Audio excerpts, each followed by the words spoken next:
so much, sir, for joining and congratulations for the winning. Thank you. Okay, could you introduce yourself first? My name is Vinay Srivastava. I professionally I'm a procurement person. I have been handling procurement from last 31 years now in various industries. Apart from that, I do many things like I'm a certified happiness coach. I am an improv artist. I am a podcast host, and recently I turned an author. I wrote a fiction, and it's published, and it's now in Amazon. I want to ask you one thing, like being a professional, managing so many pressure, how do you integrate wellness into your daily routine? So, the biggest myth is that if you have to be well or if you have to be fit, you have to go to the gym, Correct. and that is something which we all live with. That I don't have time for gym. Uh, Wellness for me is having a discipline in your routine, discipline in what you are eating, discipline when you are eating, how much you are eating, um, and the consistency, maintaining it throughout. Now, you cannot have a particular type of flour or you cannot have a particular type of fruit every day, but whatever you have, you maintain it. And that's what I consistently try to do. Whatever is possible, whatever is possible in the daily routine of your office schedules, the corporate schedules. Uh, and the biggest mantra here is walking. If you just incorporate walking in your schedule, I think most of your problems go.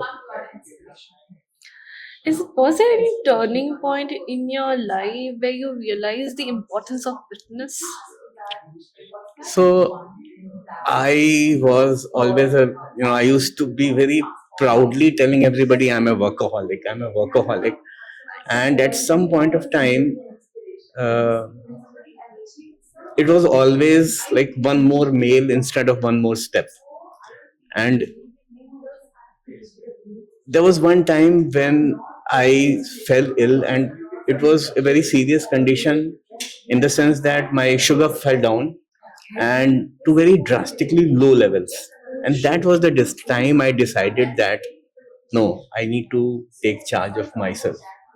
After that, I was incorporating fitness, but most of the times I used to sacrifice if there was a work. But after that, I took charge over myself, and then I maintained my fitness routine. I maintained that. The result was that, say, after 2 years, I scaled Naktibba peak, which was Wow. highest in the lower Himalayas. Oh, So lovely. from 4,000 feet to 8,000 feet, that was one. Last year, I completed the Devil's Circuit, which was like hurdle-based race and all that. So you just feel happy about doing small things, and then uh, I don't have to prove anything to anybody. I am It's like something. listening you is like I'm very happy. Yeah, even I can go and I can do that. It's very Yes. motivating. Yes. How has your definition of success evolved after 40?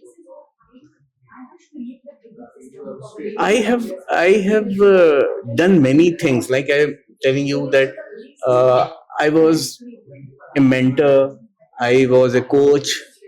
So success for me has been how to carry on whatever I am doing and also create a second line of whatever I am doing.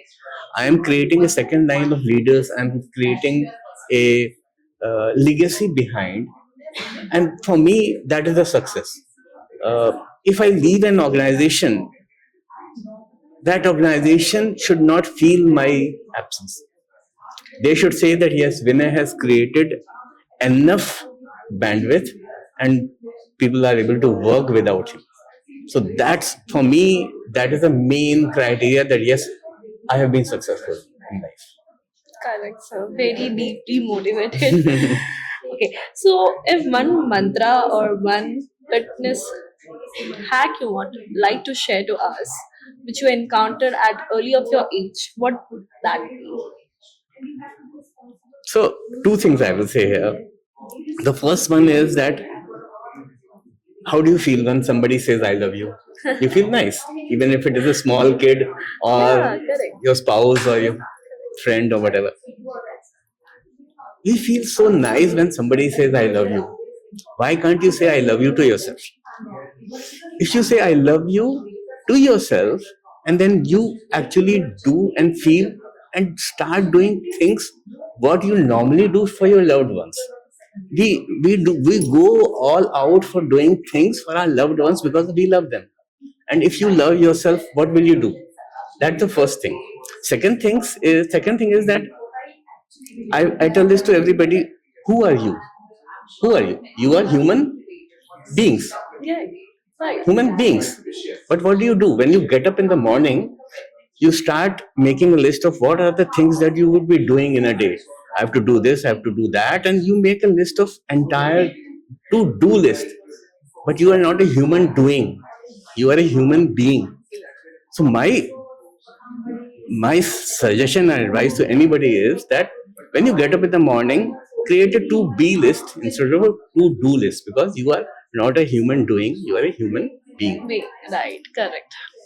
Lovely. So, and similarly, if you want to give one message to our younger professional, those who say they don't have time for fitness, what would that be?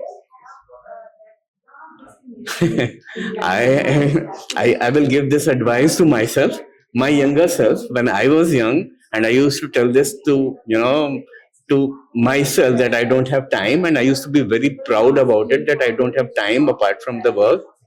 But then it's just a matter of incorporating it in your routine. For example, today 50% of my meetings, if I'm not presenting, if it is not on laptop or on a Zoom meeting, I do walking meetings. In my office, my office is called Stadium, and in Stadium there's a walking path. And if I have to do one-to-ones, we constantly walk.